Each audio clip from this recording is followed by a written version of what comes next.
Okay. Ito guys, ang bagong Fit 2 SE. Ito ang C-Fly Fit 2 SE. Okay. Ito na guys. 4K. Video 4K video 27 minutes endurance and obstacle avoidance. Okay. Radar 3000 meter transmission image. Yes. C-Fly. Okay.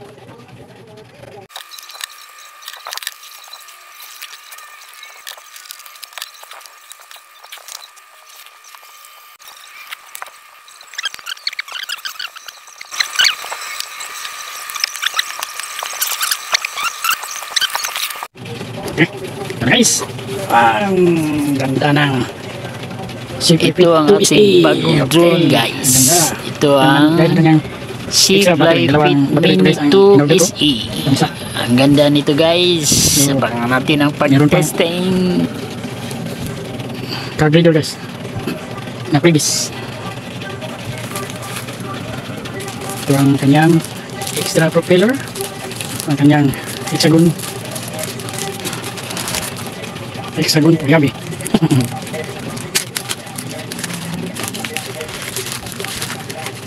Ito ang kanyang Allen wrench, tawag dito sa Allen wrench hexagon. Okay. Ang kanyang operation manual, paano instruction how to use. May Chinese, may English naman. So mabuti guys, kailangan basahin natin itong kanyang user manual para maintindihan natin paano siya paliparin. Guys, okay, naglibis pa nga card reader. Okay guys, okay, pasok natin guys.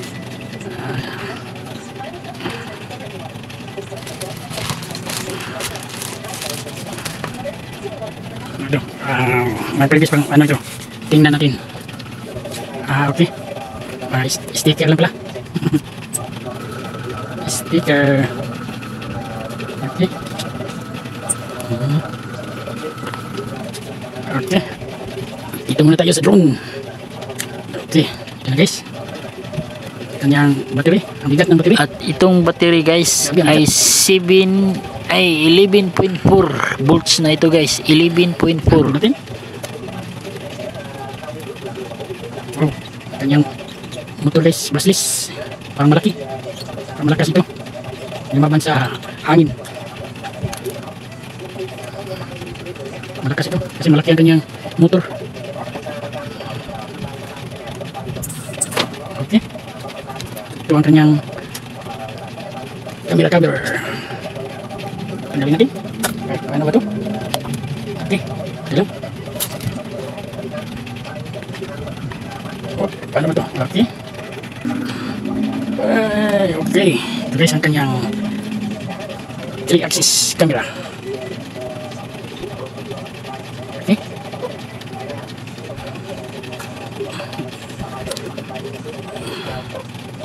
Malakas ito guys. Ito ang kanyang SD card, para sa kanyang SD card guys, slot. At ito ang para sa charger, micro USB. Okay, type C. Okay, bangan nyo guys pag testing, pag play test. So okay, dito naman tayo sa obstacle avoidance radar. Terus obstacle avoidance radar 560 ito guys, kasi pagpaangat tayo pataas, tumingin din ito pataas, tumingin din ito pataas. Kasi ngayon hindi pa meron pang camera. So pag-testing natin guys. Okay,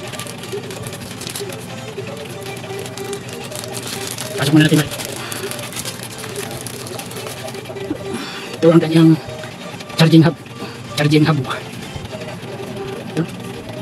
Ito. Guys. Oh, ay meron pang hindi pa ano kasi may kabel pa. Tanggalin natin. Okay. Oh. Yan. Guys.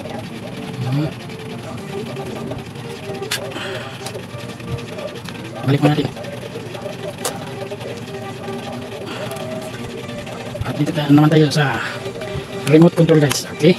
Yan natin yung remote control. At ang joystick guys, matanggal pala. Okay. Ito ang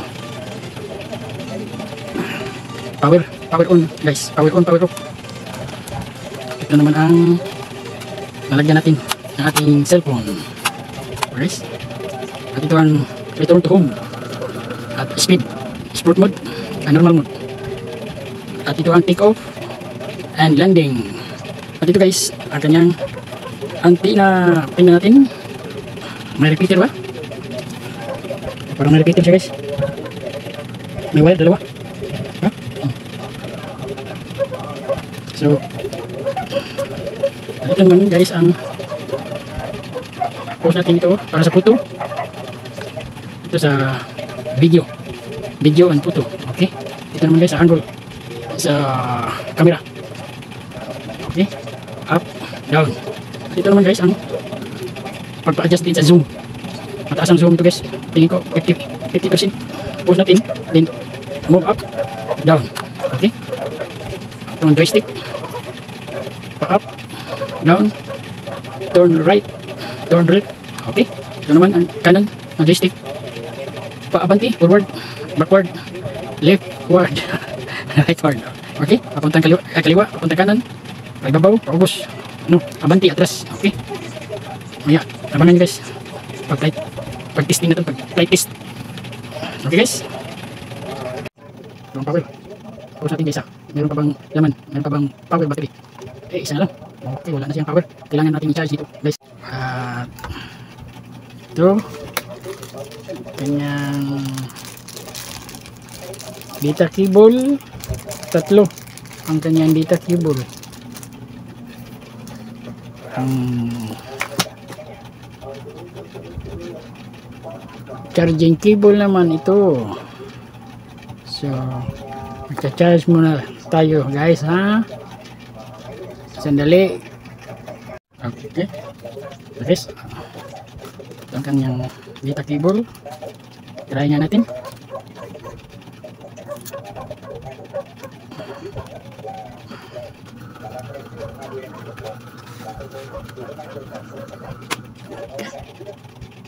Ilang bar nga? Dalawa. So, try natin. Okay. Try natin guys. Ito ang kanyang data cable.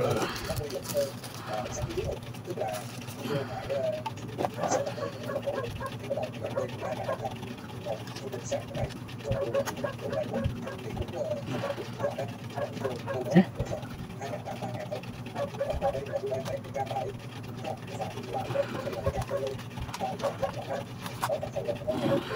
Guys, try natin.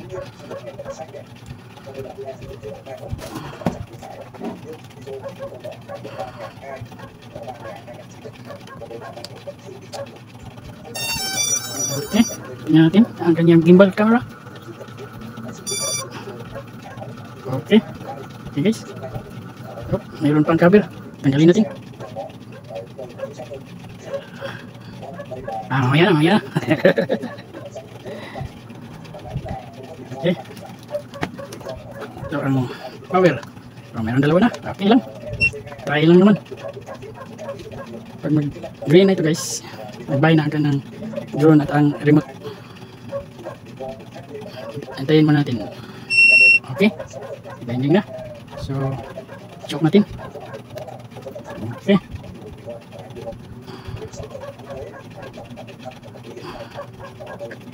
Yes. Ito ang kanyang application guys. Zipline Go. Okay. Okay. Connecting. Okay ito guys. V2SE. Active. Start. Okay. Ito na guys. Okay. Malinaw ang kanyang camera. At meron siyang battery na. Okay. Merong dalawang bar battery. So, ganda ang kanyang camera guys. Maganda ang kanyang camera. Ready to go, attitude mode. Ito guys ayon sa ini obstacle avoidance radar. Try natin ang angle sa kanyang gimbal camera. Okay. Okay. Settings. Turn on now. Yes, ito guys. Pwede na ito ang sa obstacle avoidance. Dynamic RTH. Okay. RTH height. Lagay natin ito guys sa 70. Okay. Height limit. Lagay natin sa 250. Okay. Kaya nito guys. 500. Kaya niya maabot. Diba? 500. So,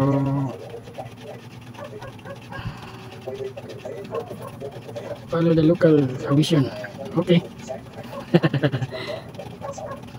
Sensor calibration. Okay guys. Tumula tayo sa control. Okay. Settings. Normal. Gimbal upward. Okay. Battery. Battery type. Battery version. 2023.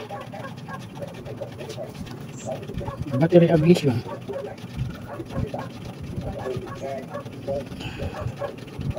Settings. Search flying the aircraft. Voice broadcast. Okay, version. Yes. At ito ang setting sa obstacle avoidance guys. Show radar chart. Okay. Right obstacle avoidance function. Okay guys. So, antayin nyo lang guys sa flight testing. Kasi mag-charge na. I-charge muna natin. Okay guys. At ang zoom ito guys. Ito ang zoom guys ha. Pause natin. Then, ito.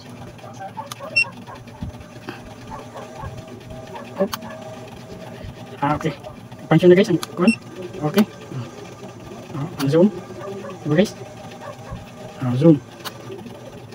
Mataas ang zoom guys. Okay. Okay guys. Charge muna natin.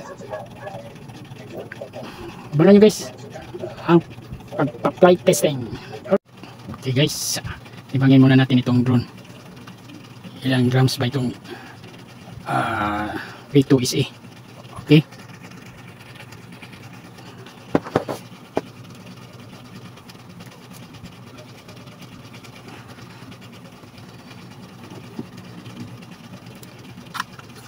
Ito guys, handphone natin. Okay. Tingnan ko guys, gaan lang itong drone. Mabigat ang battery.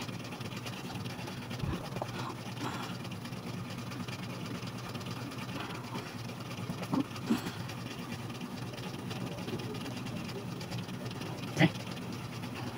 Buka natin. Okay. Try natin.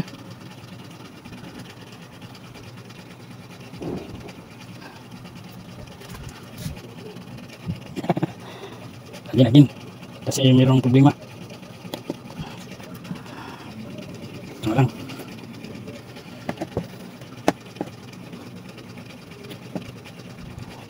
Okay. So. Hey, paano ba ito? Hindi ito grams eh. Okay, dali guys ha. Tulis ha. 428 grams. 428 grams guys. Meron itong battery. Tanggalin natin ang battery.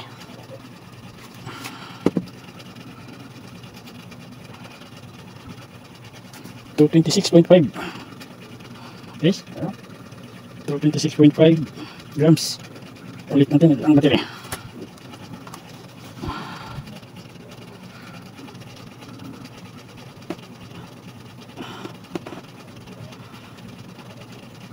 Yan.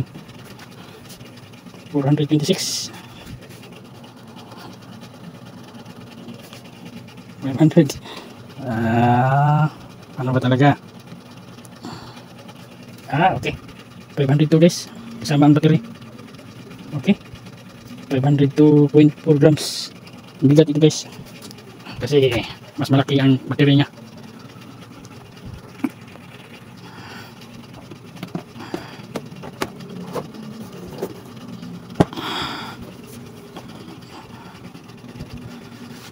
At ito guys ay hindi ko nabigay sa inyo ang kanyang complete function sa drone or mga feature. Ito guys, kanyang sensor, optical flow. Ito guys, ito ay cooler fan. Okay, cooler fan ito guys. So ang next natin, testing natin. Okay guys, lagyan natin ng SD card.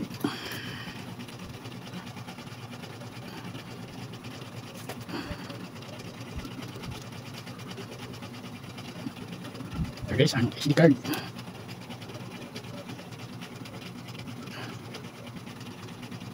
Lagyan natin.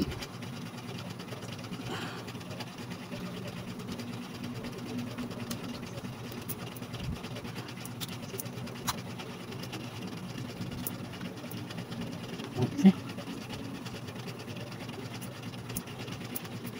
Okay. So guys, at subukan natin guys ang kanyang radar obstacle avoidance. Okay guys, tanggalin natin ang plastic na ito. Tanggalin natin. Okay, ito ang cover niya guys, cover sa kanyang lalagyan ng obstacle avoidance. Okay,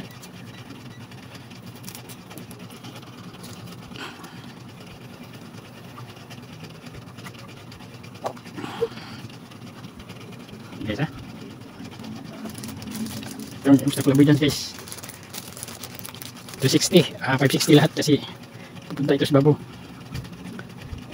Mamaya natin tanggalin ito guys, cover pag mag-flight test na. So ito guys ang pagbigay ng obstacle avoidance.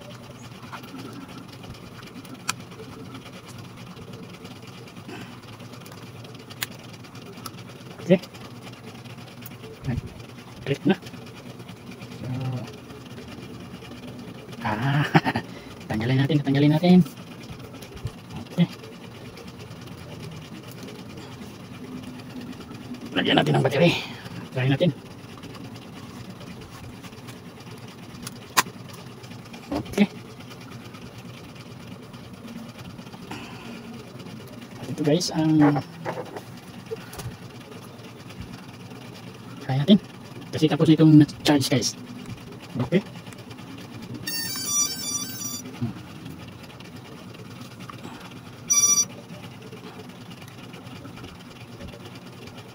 okay, ito ang kanyang remote control.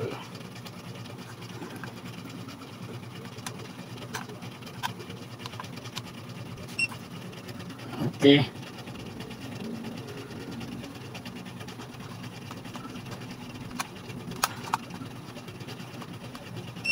okay, bahay na guys, konektado na siya. Okay,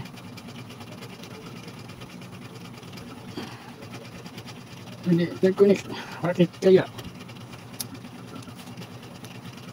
Try natin ulit.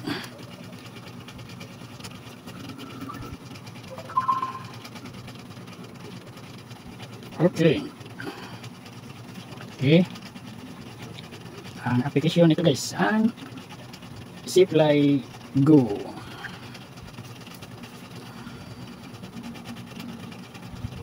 Okay. Okay, so Fit to SE. Start. Normal. Okay.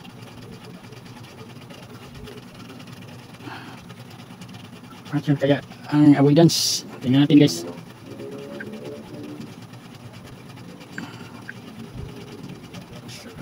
Radar.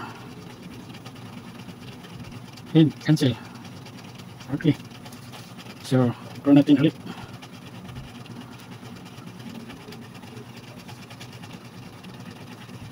Try natin. Dito po, altitude mode.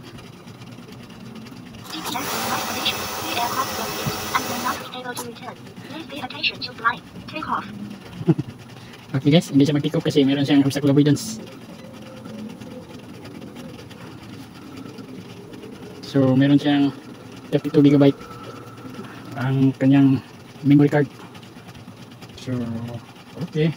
At kung meron kayong mga katanungan, paki-comment lang sa ibaba at paki-subscribe para updated kayo sa aking mga bagong video. Okay? Maraming salamat. Okay guys. At sa lahat ng mga subscriber ko, maraming Abangan nyo guys, salamat ang sa inyo. guys. Okay. Bye-bye.